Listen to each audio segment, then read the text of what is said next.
William Morrow and HarperAudio present The Other Princess, a novel of Queen Victoria's Goddaughter, by Denny S. Bryce, performed by Nneka Okoye.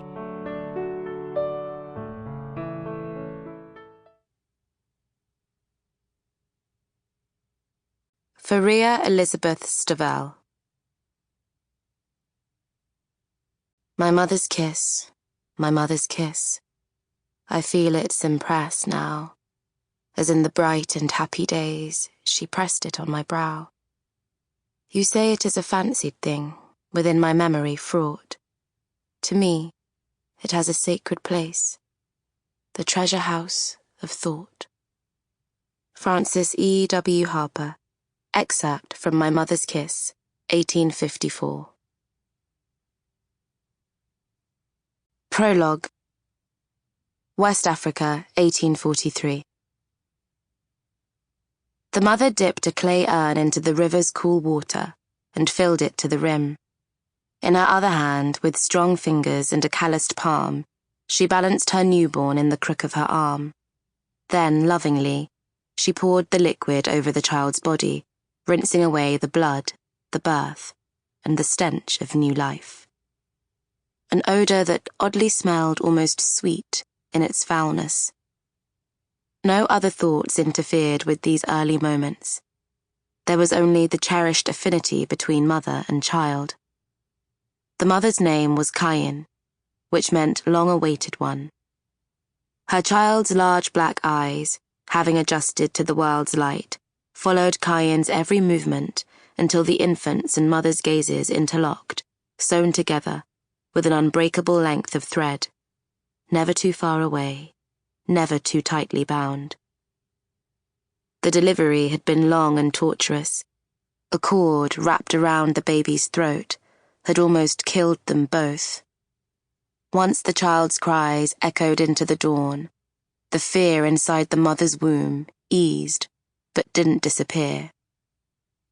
A name defined a destiny for the Yoruba people, a map for the child's path in life, a path that followed her from infancy to childhood, to adulthood, and death. It was Cayenne's duty and Yoruba tradition to name her little girl according to the circumstances of her birth. But she hesitated. She wished to give her daughter a name other than Ina, the name of her birthright. Ina meant born with her mother's life cord around her neck, born to a difficult life, born to an existence of heartbreak and hardship.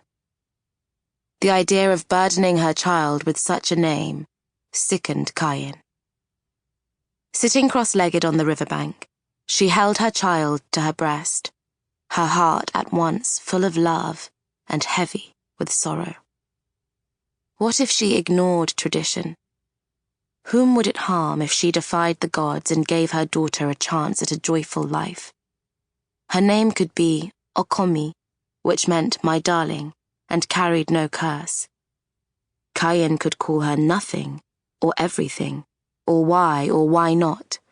More names that didn't sentence an infant to a life of woe. She'd take any risk and be brave enough to challenge the gods for her pure, innocent, beautiful child.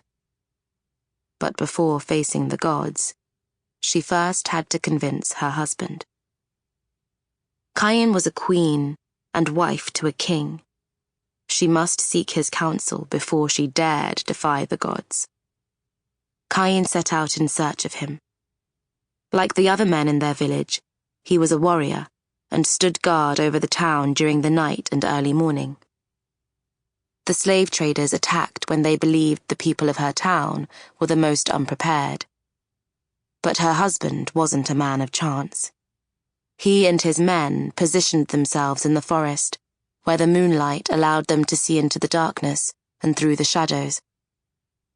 On a hillside overlooking the river, she found him. "Why are you here?"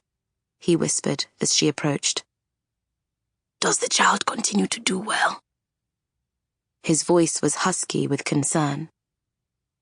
"She is fine." Sample complete. Ready to continue?